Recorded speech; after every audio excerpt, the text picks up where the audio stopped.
This is Nisreen's Art World. In this podcast, I will share my thoughts about different art forms such as films, books, paintings, performing art, etc.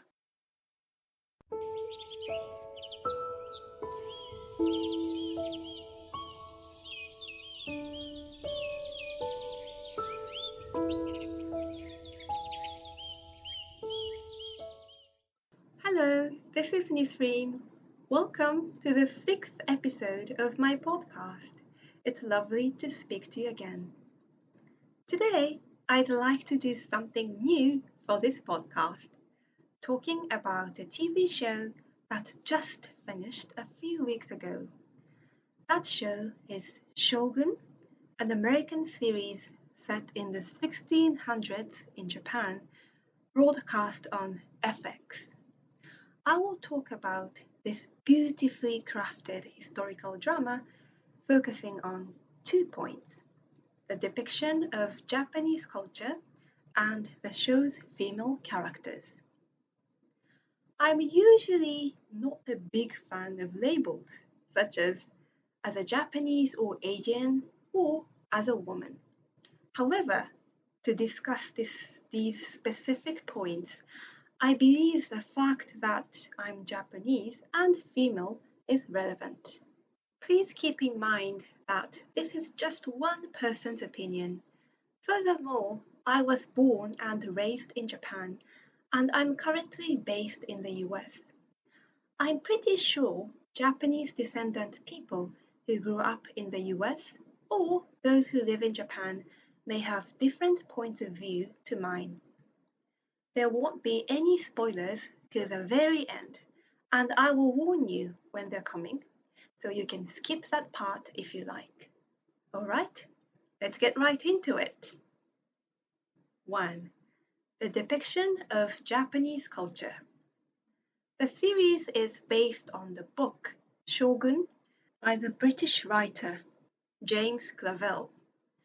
I regret that I haven't read the book yet. Shogun follows, quote, the collision of two ambitious men from different worlds, unquote. John Blackthorne, or Anjin, played by Cosmo Jarvis, is a brave English sailor who ends up shipwrecked in Japan, a land completely unfamiliar to him. The other protagonist is Lord Toranaga, played by Hiroyuki Sanada, a powerful daimyo or feudal lord. He is apparently modeled after the historical figure Tokugawa Ieyasu. Toranaga's interpreter, Lady Mariko, played by Anna Sawai, also plays an important role. She's aristocratic and highly intelligent, but is burdened with dishonor from her family history. As I'm not a specialist of history, I can't meticulously compare its historical accuracy. However, I can definitely say Shogun had the authentic Japanese vibes. All of the cast spoke historically authentic Japanese. It was reminiscent of classic period dramas on the Japanese national TV channel I grew up watching. The actors' performance was superb, and the script was completely natural. I really appreciated it. The funny thing is, I was introduced to Shogun by two non-Japanese people. One is my husband, who's a historian of Japan from England, and the other is an American gentleman whom I met at a drawing session and had a chat with. I wasn't very keen to watch the drama at first because, to be honest, I was a little traumatized by Orientalist depictions of Japan in the Western media. The Janzi film, Memoirs of a Geisha, is a perfect example. No offense to Janzi, She did a great job, but the way they scattered Japanese words in the English script sounded very awkward to me, and her dance performance had literally nothing to do with the traditional Japanese dance. Though I was pleased Shogun at least starred Japanese actors in Japanese roles, Memoirs of a Geisha's Shock was still in the back of my head. As a Japanese historian, my husband was skeptical about Shogun too. It was a positive surprise that we both ended up binge watching. I also loved how the series handled the culture shock the English sailor Anjin experiences with the Japanese. It must have been difficult not to fall into the classic myth of the cruel Japanese, like the aunt from Bridget Jones' Diary kept referring to. The thing is, the Japanese at the time were cruel. It was a fact. It was the Sengoku period, which literally means the country at war. Cutting people's heads off was not an unusual occurrence, and it was a norm for samurai to perform seppuku, committing suicide by cutting their stomach open for the honor of their clan and themselves. So, what made the series both funny and sensible was its fairness. They made it clear that Anjin was barbaric from the Japanese people's perspective, as much as the Japanese are to him. He literally gets called Banjin or barbarian. There were countless moments I felt bad for him. My favorite scene is when Anjin cooks some game and others are obviously grossed out by the disgusting meal he's produced, while trying to be polite to him.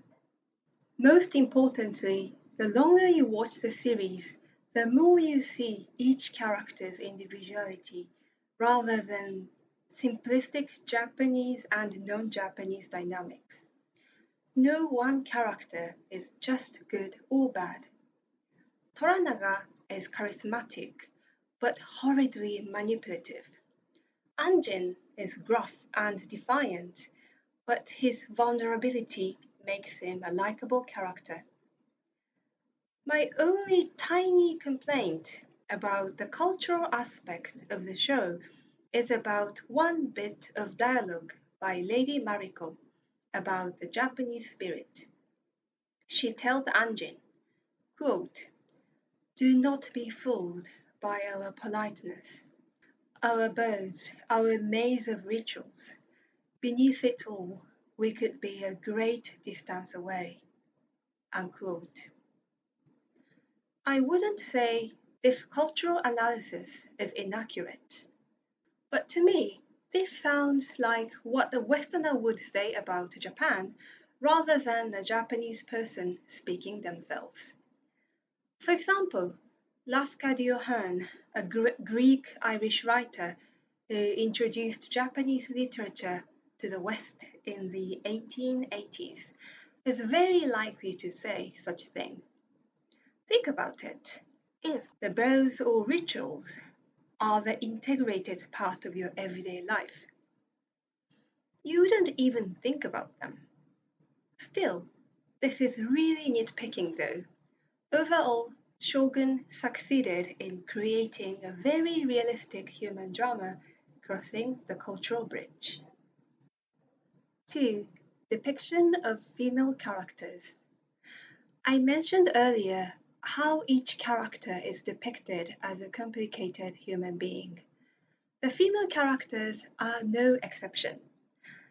It's sad to say this, but I believe this delicate portrayal of females is something distinguishes Shogun from the typical Japanese period dramas.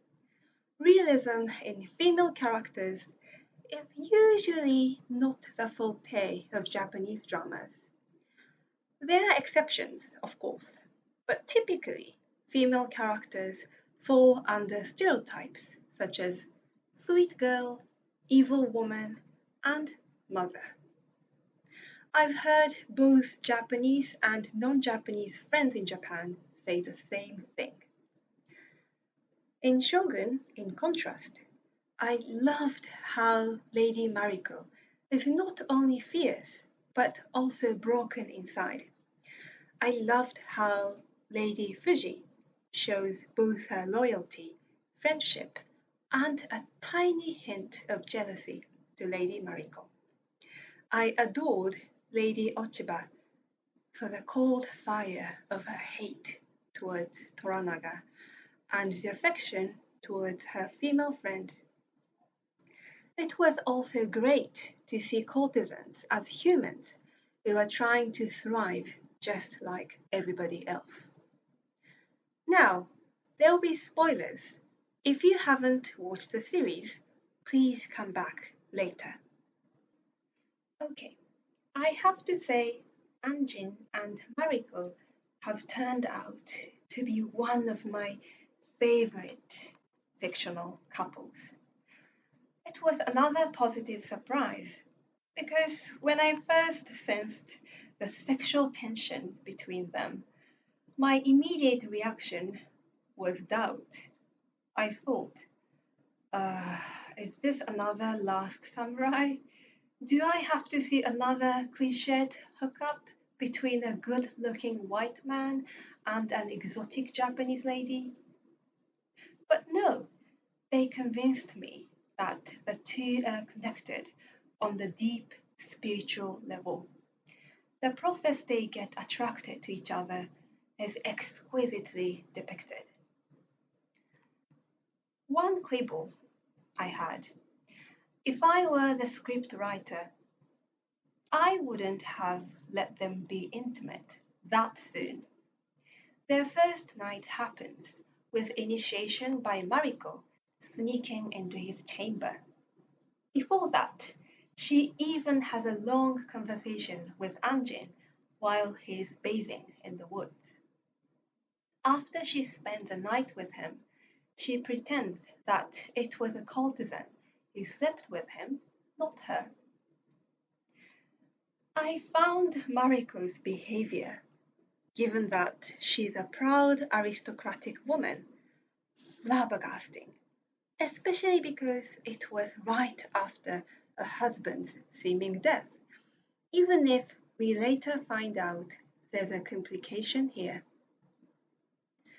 According to Seito Ai no Sengokushi, or History of Sexuality in the Sengoku Period by Daimon Watanabe, it rings as truth that Japan was relatively relaxed about sex by the Western standards at the time.